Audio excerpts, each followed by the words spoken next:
Hello everyone, welcome or welcome back to my channel. I am here today with my mid-year book tag or mid-year book freakout tag. I don't know really what we're calling this year, but basically my mid-year check-in where I talk about some of the best and worst books that I have read this year.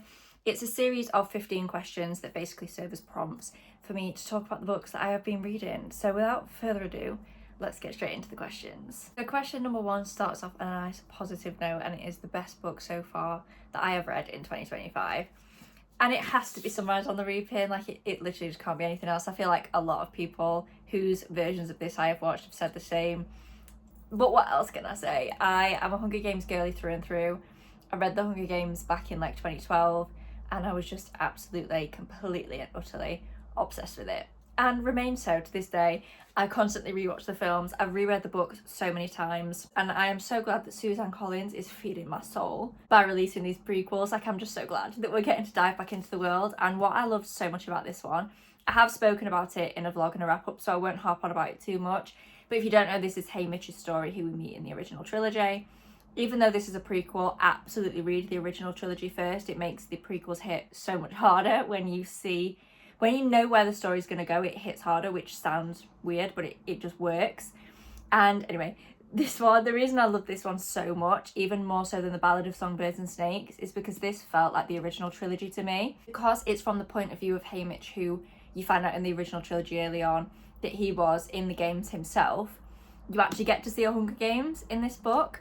And obviously in the Ballad of Songbirds and Snakes, it's from Snow's perspective. So it's from kind of not an outsider, he's very much involved, but not from a tribute's perspective, whereas this one is.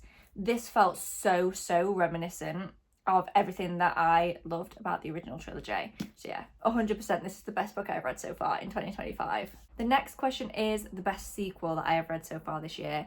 And I had two answers to this, but the other book I want to talk about is also the answer to another question. So I'm going to save that one and just give you one answer. And it has to be Lost and Lassoed by Lila Sage. This is the third book in the Rebel Blue Ranch series. And this one follows Teddy and Gus. Gus is the older brother of Teddy's best friend, who we've also seen her book already in the series as well. And they do not get on. They have hated each other for a really long time. You see them in the previous two books just constantly arguing. And I kind of thought, like, how are they ever going to get to a point where they can even be in a room and not argue? But here it is. They can. Like, here it is. This was gorgeous. I love this book. The humour in this series gets me. I really love Teddy as a character as well.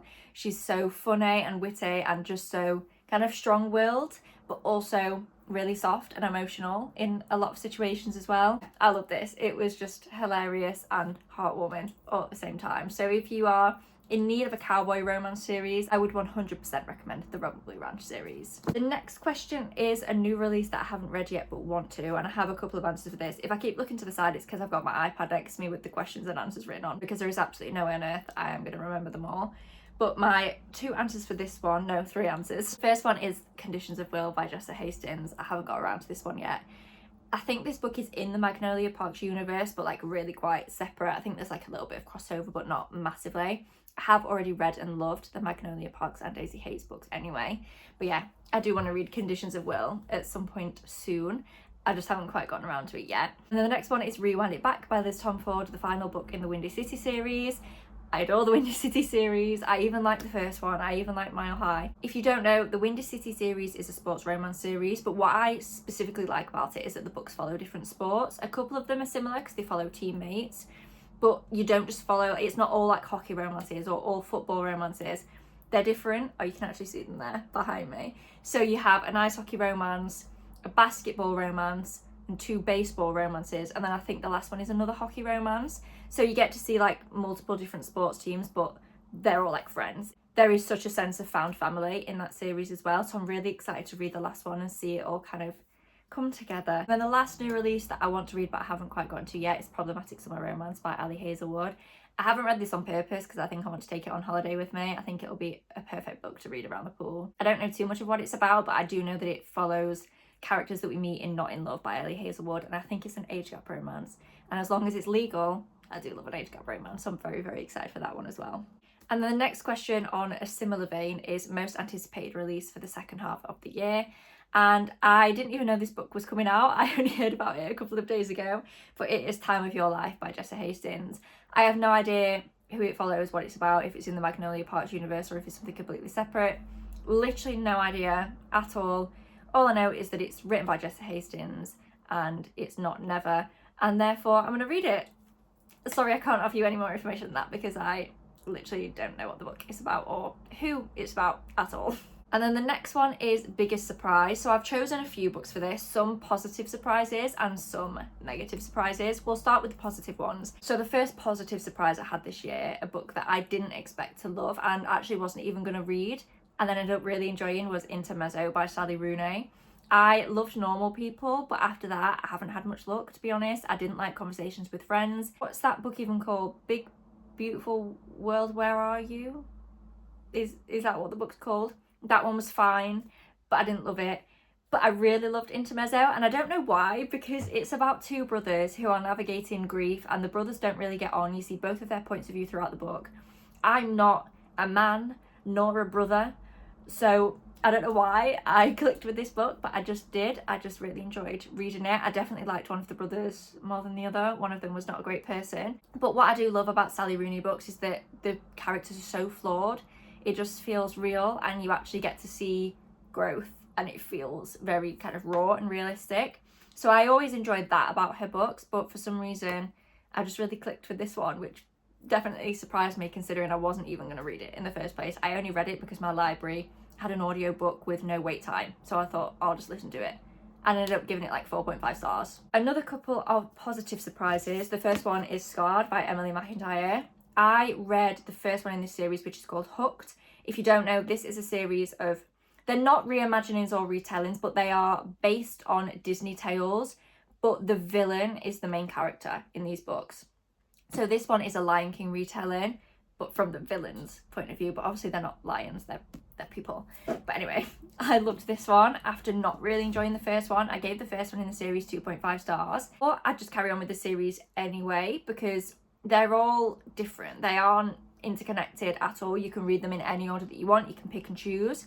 So I thought it's worth giving them a go because I quite liked Emily McIntyre's writing style. I just didn't love the characters in the first one. So I decided to give this a go and loved it. Again, I gave it like 4.5 stars, which I definitely didn't expect. If you are interested in this series, do look up trigger warnings. They are darker romances, but I'm not particularly a dark romance reader. I don't dislike it. It's just not what I reach for. And I didn't find this one in particular too dark. I think the first one was darker than this one, but this does still have some dark, very violent elements. So I would look up trigger warnings if you are interested.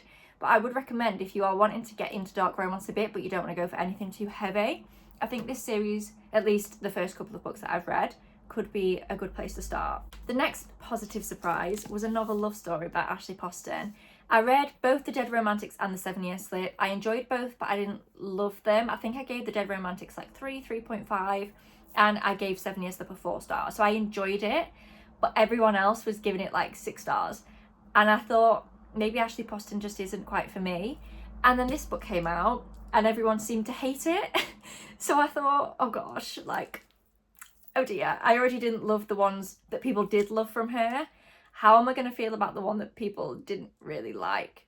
But I loved it. I gave it 4.25 stars. It was a really fun time. If you don't know, this book is about a character who accidentally ends up in the town from her favourite book. So she's in a fictional town, basically, with all of the characters from her favourite book series just living amongst them. And it wasn't like the most riveting story in the world.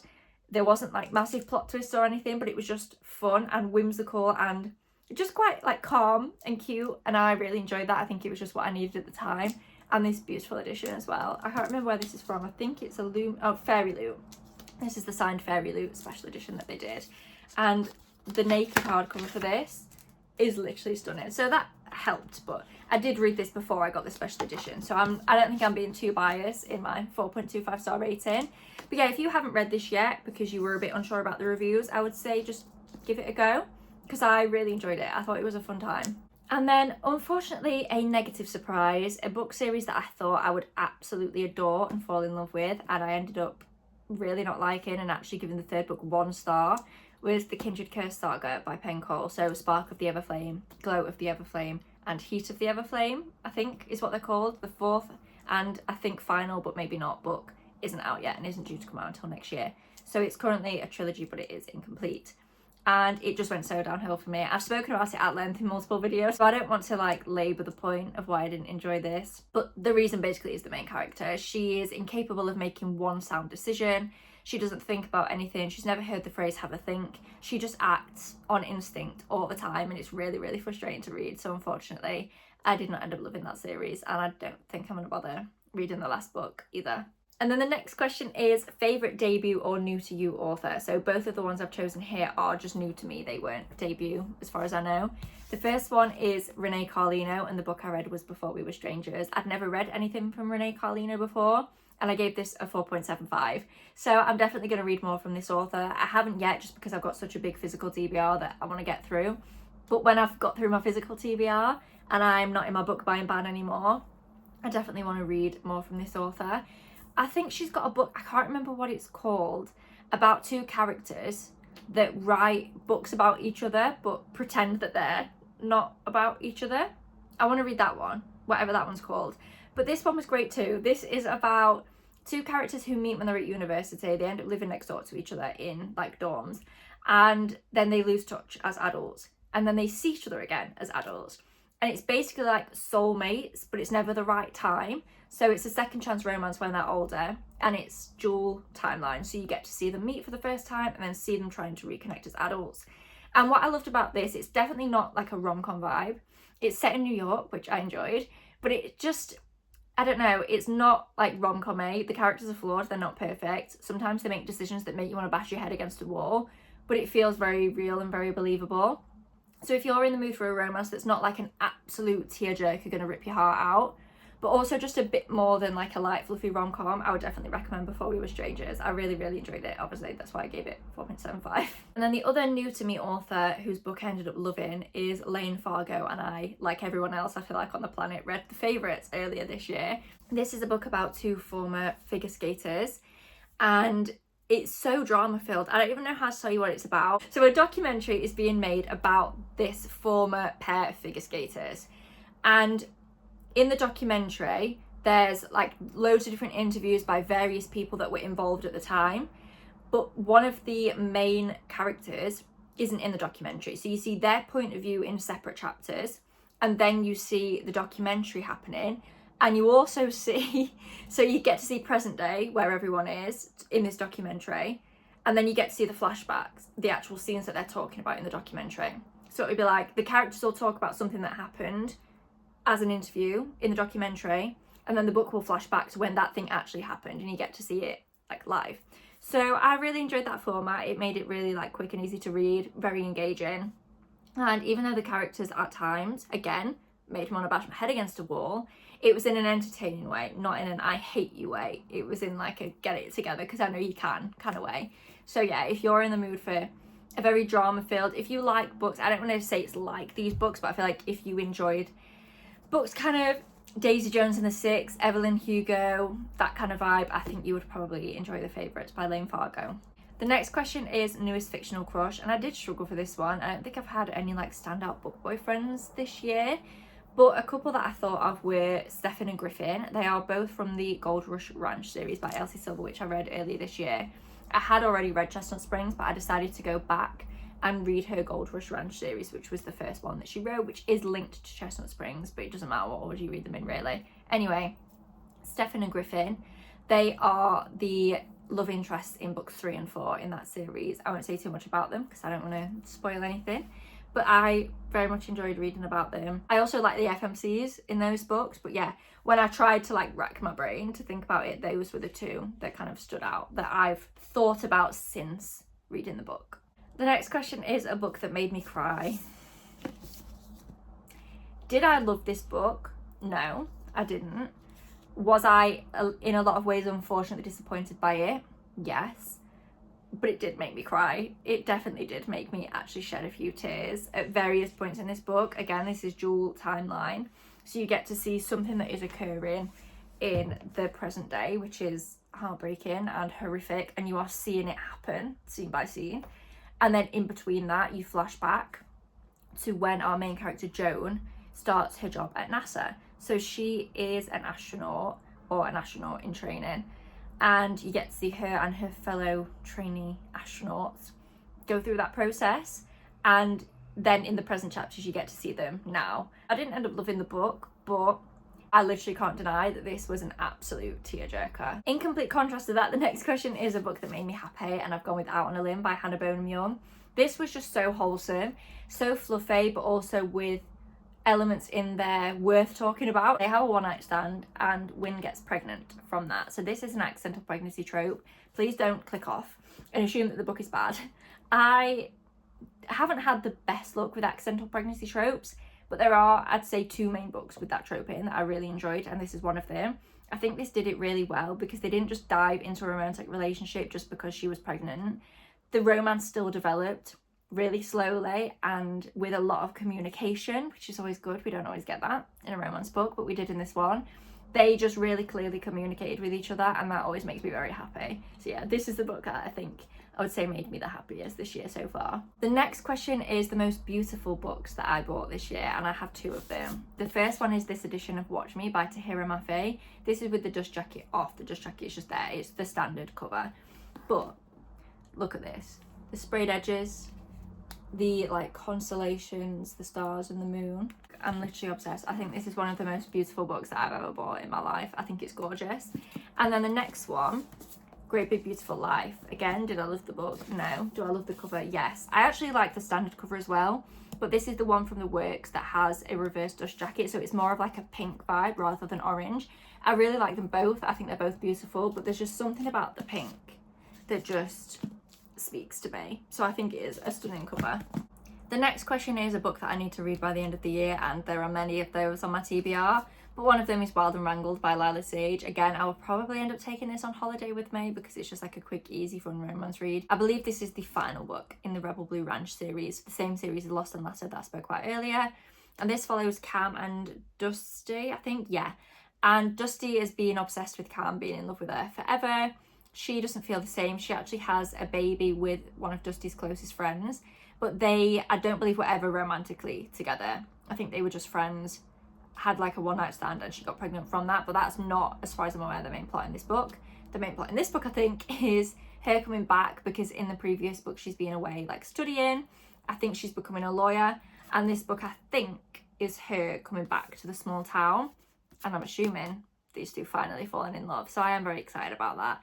I do love a male main character that pines and has been pining for a long time. So hopefully this one will hit for me. But yeah, I definitely need to get to that one before the end of the year and round out that series. The next question is, how many 5-star books have I had this year? And I've only had 3. One of them was Beg, Borrow or Steal. This was the book that I was going to talk about for best sequel, but I already know I was going to talk about it here, so I thought I'd best save it. So yeah, this was one of the 5-star reads that I read this year. Again, I've spoken about it at length, so I won't harp on too much. But this is a small town romance series. This is the 3rd one in said series, about Emily and Jack, who are teachers. They do not get on, they don't like each other at all. Before the book, Jack moves away to get married. At the beginning of the book, he's back in town and he's not married. And the story goes from there, and I loved it. Obsessed. One of the other 5-star reads I had was Watch Me by Tahira Mafi that I've already spoken about. This is set 10 years after the end of the Shatter Me series, so I can't really talk about the plot of this one, but if you've read Shatter Me and you enjoyed it, please read this. I think this is better already than the ending of the Shatter Me series, so I would 100% recommend.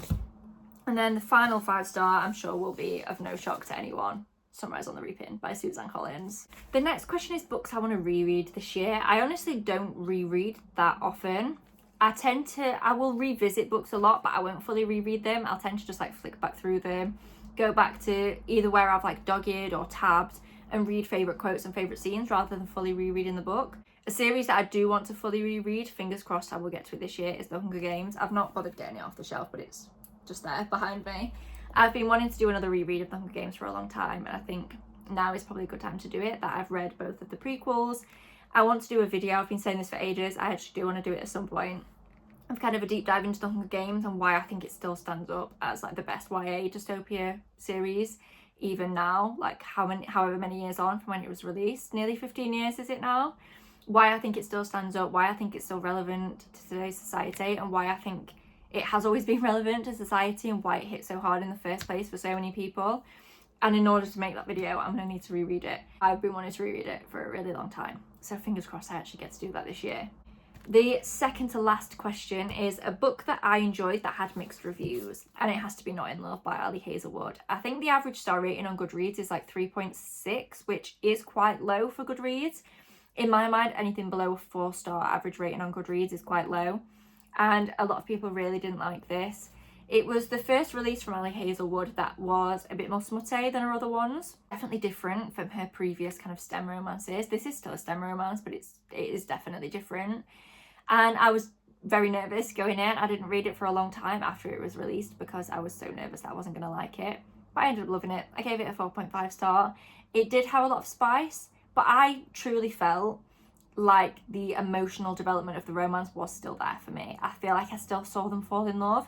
I don't think they used the smut to replace them getting to know each other. I think it was just genuinely the best way they knew how, because of their circumstances, to connect with each other. And yeah, I still really enjoyed it, and I still think the romance in this was beautiful, even if it came across a little bit unconventional at times. And then the last one is 5-star predictions for the rest of the year. I am going to have to mention one of the same books again, Wild and Wrangled. I love the series. I've not given every book 5 stars in the series, but I think the setup for this and the fact that it's the last book might just tip that in this book's favour a little bit. The fact that he's like obsessed with her, and I'm hoping we get to see the other couples reappear in this book as well. I think that it has the makings of a 5-star, but obviously we will see. And then the other one is the books by Jessa Hastings that I haven't read yet. So The Conditions of Will, and what's the other one called? I've already forgotten what it's called. Time of Your Life. I don't even really know what either of them are about, but I'm just going to say I think they're going to be 5 stars because the last book I read by Jessa Hastings was Into the Dark, and that is like an infinity star read for me. So I think Jessa Hastings has a very good lasting impression in my brain right now because the last book I read by her was so good. So fingers crossed these 2 new releases will. I don't think they'll live up to Into the Dark because that was so personal to me, but hopefully they have enough of an impact to be 5-star reads, but we will see. And that brings us to the end of this video. Thank you so much for watching. Please give it a thumbs up down below if you enjoyed, subscribe if you haven't already, and I will see you in my next video. Bye!